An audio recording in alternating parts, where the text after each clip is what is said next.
The rider is free today, the bus driver said. Looked at me directly. I hesitated, then asked the only question that came to mind. And wasn't the cash? There isn't one. She said, just take a seat. I remember gripping the metal handle harder that I need to, my fingers were stiff from the cold. And when I wrapped around the rail, there was a brief dull pain in my knuckles. The kink you feel when you've been requesting too long and don't want to admit it. I stepped onto the bus and sat down before the repeat herself. At the time the exchange didn't seem important. Later, I understand. It was the first moment I stopped pretending everything was fine. My name is Rick. I wasn't 38 years old then. I wasn't unemployed, and I wasn't homeless in the official sense.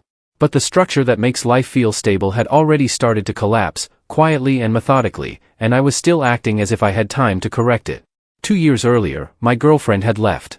There was no argument and no crisis that night. She said she needed a different future, and I didn't try to stop her. What followed wasn't sudden failure, but erosion. Contracts ended. Savings thinned. Confidence became conditional on small wins that didn't last. I decided to try becoming a broker in New York because it felt like a rational risk. I had a license, a borrowed suit, and enough belief left to keep showing up. I told myself persistence would eventually matter. That day suggested otherwise. The deal I needed to justify my position fell apart in less than 10 minutes. The client chose someone older and more established. My manager, Elliot, leaned toward my desk and said, calmly, that effort wasn't a metric the firm measured. Then he walked away without waiting for a response. By late afternoon, my phone battery was blinking red. My bank account showed $11. The weekly motel I'd been staying in had already told me they wouldn't extend another night. My car was parked a few blocks away, filled with everything I owned that didn't fit in a backpack. I took the bus because it was cheaper than driving, and because sitting still felt easier than deciding what came next. When I reached into my pocket for change, I realized I was short. I stepped back, planning to wait for the next bus. I didn't want to explain myself in front of strangers. That was when the driver noticed. She looked at my hands, then at my face, and said the ride was free. Her voice wasn't warm or performative. It sounded practical, slightly tired. I asked about the catch because I'd learned to expect one. She told me to sit down before she changed her mind. I did. Her name was Annette. She mentioned it later, not then. She drove with both hands steady on the wheel, shoulders tight in a way that suggested long shifts and little rest. There was nothing theatrical about her presence. At a red light, she asked if I was all right. I said yes, then corrected myself and said, not really. She nodded once. She didn't press for details. As the bus moved through traffic, my phone slipped from my pocket and hit the floor. When I picked it up, the screen stayed dark. I pressed the button again, harder than necessary. Nothing. That was the moment I felt the situation physically, not abstractly. With a dead phone and no place lined up for the night, I understood how narrow my margin had become. My shoulders tightened, and I caught myself holding my breath. Annette watched me through the mirror. After a short pause, she said that whatever I was dealing with that night, I shouldn't assume it had already defeated me. The way she spoke suggested experience rather than optimism. I didn't answer. I didn't yet know where I was going to park, and I wasn't ready to say that out loud. When my stop came, I stood and thanked her. The cold outside felt sharper than before. As the doors closed, she called my name. I turned back. Tomorrow, she said. Same time. It wasn't said casually. It also wasn't an invitation. At that point, I knew almost nothing about her. I didn't know she worked a second job. I didn't know about her mother or the pressure she carried quietly through each shift. I only knew that during a short ride across the city, someone had noticed I was close to the edge and hadn't looked away. At the time, that felt unusual. What I didn't realize then was that I would still spend that night sitting in my car, engine off, trying to decide whether sleep or the cold was the bigger risk. The next morning I woke up stiff and disoriented, sitting in my car with the seat reclined too far back.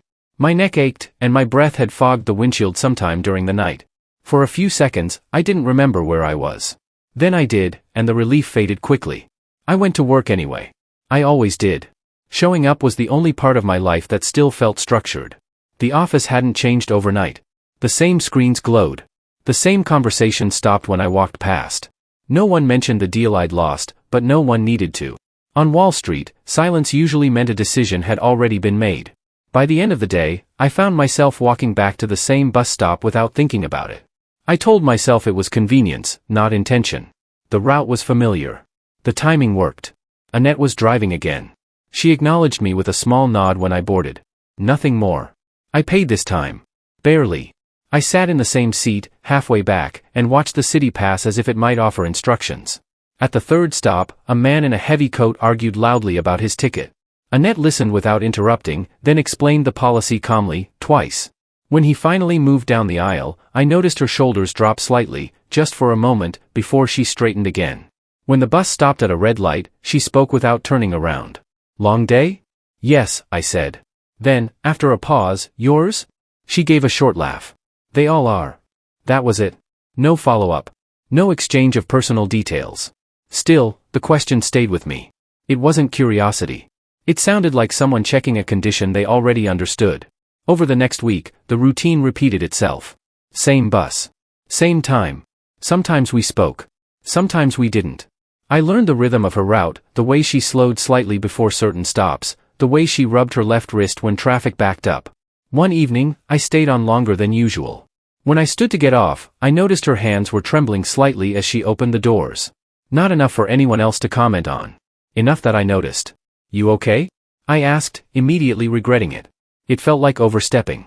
She paused, then said, just tired. The answer came quickly. Too quickly.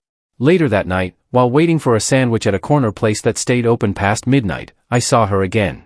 This time she was behind the counter, apron tied tight, hair pulled back differently. Her expression didn't change when she saw me, but her posture did. So this is your second shift, I said. She nodded. This is where I make the money that actually lasts. We didn't talk much. She rang up my order and went back to work. When I left, I felt the strange discomfort of knowing something important about someone who still felt like a stranger. My own situation didn't improve. Elliot stopped assigning me anything substantial. I spent more time watching other people succeed than working myself. At night, I rotated parking spots to avoid attention. I learned which streets stayed quiet and which diners didn't ask questions. A few days later, I boarded the bus and heard Annette arguing quietly on the phone before I reached my seat. I couldn't hear the words, only the tone. It wasn't anger. It was restraint, pushed close to breaking. When she hung up, she stayed still for a moment longer than the light required. Then she drove on. That night, she didn't ask about my day. As I stood to get off, she said my name. I turned. My mom's sick, she said. Not as an explanation. As a fact. I might be distracted sometimes. I'm sorry, I replied. It sounded inadequate, but it was true. She nodded, then looked back at the road. The doors closed behind me. I stood on the sidewalk longer than necessary, trying to decide what to do with the information. It felt heavy in a way I hadn't expected. Not because I felt responsible, but because I recognized the pressure. The quiet kind that doesn't announce itself until something gives way. That night, I slept less. The car felt smaller. The cold came earlier. The next day at work, Elliot finally spoke to me directly. He said the firm needed people who could produce under pressure. He said I had potential, but potential wasn't enough. The conversation lasted less than 5 minutes. It felt final. That evening, I missed the bus by seconds. I stood there watching it pull away, feeling something close to panic rise in my chest. When the next one came, it wasn't her. For the first time in weeks, the ride felt anonymous again. I realized then that I'd begun to depend on the consistency of that route more than I was willing to admit. Not as a solution, but as a pause. A place where no one expected me to explain myself. The following night, she was back. As I sat down, she glanced at me in the mirror. You look worse, she said. I considered denying it. Instead, I said, I might be running out of time. She nodded slowly. So am I.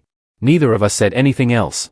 But in that moment, it became clear that whatever was forming between us wasn't comfort. It was recognition. And recognition, I would learn, carries its own weight. Money returned to my life quietly. There was no celebration attached to it, no sudden sense of victory. One afternoon, a trade cleared that I hadn't expected to close. The commission wasn't large, but it was real. 2 days later, another followed. Together, they were enough to change the tone of my week. For the first time in months, my account balance didn't feel like a warning. I paid off the motel debt I still owed and moved into a small rented room on the edge of the city. It wasn't permanent, but it had a bed, a door that locked, and heat that worked. I slept for almost 10 hours the first night, uninterrupted. At work, Elliot noticed. He didn't congratulate me. He simply adjusted his expectations. I was given a few accounts that came with less visibility but more flexibility.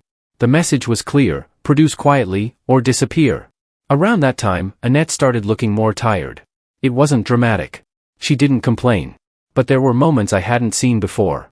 A longer pause at red lights. A stiffness in her movements when she stood up after a shift. One night, I watched her struggle briefly with the latch on the bus door before forcing it open as if nothing had happened. I began staying on the bus longer, walking part of the route back to my room instead of getting off early. I told myself it was habit. It wasn't. One evening, she didn't look at me when I boarded. She nodded, then turned back to the road. Halfway through the route, a call came through on her headset. I could hear only fragments. A name. A hospital department. A sentence that ended with, "We need to make a decision soon." She ended the call and sat still for a moment after the light turned green. Then she drove on. Later, when the bus was nearly empty, she said, "They're changing her medication again." I waited. She continued. "It's more expensive. The insurance won't cover it unless something gets worse." I didn't ask what worse meant. I'd learned that some details carry weight just by being spoken. That night, I told her about the room. About the heat. About sleeping through the night. It felt important to say, not as progress, but as context. She listened carefully and smiled in a way that didn't reach her eyes. "That's good," she said. "You look steadier." I offered to buy her coffee after her shift.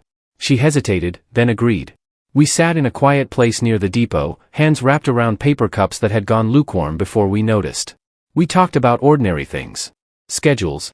Weather. The city. I avoided mentioning the money. She didn't ask. A few days later, Elliot called me into his office and closed the door. He spoke about opportunity. About timing. About a structure that could move faster than the firm's usual process. He didn't describe it as illegal. He described it as efficient. The numbers he showed me were clean and precise. I didn't decide immediately. I asked questions. He answered enough of them. That evening, Annette told me she might lose her apartment. The rent had increased, and she'd used most of her savings on medication and transportation. She said it flatly, without asking for help. I felt something tighten behind my ribs. I told her I could help. I said it before thinking it through. She looked at me carefully. "You don't have to do that," she said. "I want to," I replied. And I meant it. The money cleared the next morning. I transferred it to her account without explanation beyond rent. She didn't argue. She thanked me once, quietly, and didn't bring it up again. What I didn't tell her was where the money came from. Over the next week, I worked longer hours. The numbers grew faster than they should have. I stopped taking the bus some nights and drove instead, telling myself it was practical. When I did ride, I spoke less. She noticed. One night, she asked, "Are you okay?" "Yes," I said. Then, after a moment, "Just busy." She nodded, but her expression changed. It wasn't suspicion. It was distance. Later, alone in my room, I looked at the figures again. They made sense on paper. They also required me not to think too far ahead. That was the first time I understood that stability can arrive carrying conditions. And that accepting it doesn't always feel like relief. A few nights later, Annette didn't meet my eyes when I boarded. The bus was full. We didn't speak. When I got off, she didn't say goodnight. The room was warm. The door locked. I sat on the bed and realized that for the first time since we'd met, the silence between us felt deliberate. That was when I knew something had shifted. Not broken. But strained. And I also knew that whatever I was gaining financially was coming at a cost I hadn't fully calculated yet. The warning didn't come suddenly. It arrived the way most real problems do, through a shift in tone. Elliot stopped answering my emails. When he did speak to me, it was brief and procedural. I was taken off one account without explanation, then another. No one said the word investigation, but the absence of language around it was enough. At the same time, the numbers I'd been relying on began to stall. A transfer was delayed. A trade took longer to clear than expected. I told myself it was temporary, but the pattern didn't improve. Annette noticed before I said anything. "You're not sleeping," she said one evening as I boarded the bus. It wasn't phrased as a question. "I am," I replied. Then I added, "Just not well." She watched the road for a moment, then said, "You've been quiet." It was true. I'd started choosing silence because it required less explanation. The more uncertain my position became, the less I wanted to speak in half-truths. A few days later, I received a message from the building manager where Annette lived. It wasn't addressed to me directly, but I saw it when she showed me her phone, almost absent-mindedly. The rent issue hadn't gone away. The extension I'd helped pay for had bought time, not security. "They're not flexible," she said. "If I miss next month, they'll start the process." I nodded. I didn't offer another solution. I couldn't. I was no longer sure how stable my own income was. That night, Elliot finally called me into his office. He closed the door and stood instead of sitting. He told me there were questions about a recent structure I'd been involved in. He said compliance needed time to review. He said I should be prepared for a pause. Am I suspended? I asked. Not yet, he said. But I wouldn't make any long-term plans. The meeting lasted under 5 minutes. When I walked out, the floor felt unfamiliar, as if something beneath it had shifted. I didn't take the bus that evening. I drove. I parked outside Annette's building and waited with the engine off, unsure why I'd come. When she came outside, she looked surprised to see me. You okay? She asked. No, I said. But I didn't want to say that on the bus. She hesitated, then got into the car without asking further questions. We drove for a while without speaking. The city looked different from inside the car, less orderly, more exposed. Eventually, we pulled into a quiet side street. I turned off the engine. It's cold, she said. I know. I told her about the firm. About the review. About the possibility that the income she'd been counting on might disappear as suddenly as it had arrived. I didn't frame it as a confession. I stated it the way I understood it myself, incomplete, unstable. She listened without interrupting. When I finished, she stared at the dashboard for a long moment. So that's why you stopped talking, she said. It wasn't intentional. It usually isn't, she replied. She told me then that the building manager had given her a date. A real one. If the next payment didn't come through, she would have 30 days to leave. She said it without anger, but her voice had changed. It sounded tighter, like she was conserving energy. You could have told me earlier, she said. I didn't know what to say. That's not the same thing. The silence that followed wasn't empty. It was charged. The car windows began to fog, and she wiped hers with her sleeve. I noticed her hands were shaking. Not from the cold. I don't need you to fix this, she said. But I need to know when you're choosing not to talk to me. I tried to respond, but the words came out wrong. Defensive. Practical. I talked about timelines and probabilities, as if they were interchangeable with trust. She shook her head. This is what you do, she said. You disappear into the problem and leave me standing next to it. That was when the argument shifted. Not louder, but closer. I said something about pressure. She said something about responsibility. Neither of us raised our voice. We didn't need to. Eventually, the heat faded. We sat there, coats still on, breath visible. The night stretched. There was nowhere else to go. I don't want to do this alone, she said finally. I know, I replied. And for the first time, I understood that knowing wasn't enough. I reached for her hand. She didn't pull away, but she didn't hold on either. When I drove her home, neither of us spoke. She got out of the car and paused, then leaned back in slightly. Figure out what you're willing to lose, she said. Because I'm already there. I watched her go inside and stayed parked longer than necessary. That night, I didn't sleep. Not because of the cold, but because it was clear that silence had stopped protecting anything. It had only delayed the moment when a decision would have to be made. And that moment was closer than I wanted to admit. The decision didn't arrive as a moment of clarity. It came the way fatigue does, after the body has already decided, and the mind is left to accept it. 2 days after that night in the car, I was called into a conference room with no windows. Compliance was there. So was Elliot. The questions were specific and carefully phrased. I answered them slowly, aware that precision mattered more than speed. When it ended, they told me the firm was closing the matter internally. I wouldn't be charged with wrongdoing, but my position was no longer viable. The phrase they used was mutual separation. I signed the papers they put in front of me. I walked out carrying a thin envelope and the quiet understanding that the income I'd relied on, carefully or otherwise, was finished. I didn't tell Annette that night. I drove aimlessly for a while, then parked where I'd parked before. Old habits return easily. The car felt smaller than it had weeks earlier, as if it remembered. The next morning, I went to the bus stop out of routine, not expectation. Annette was driving.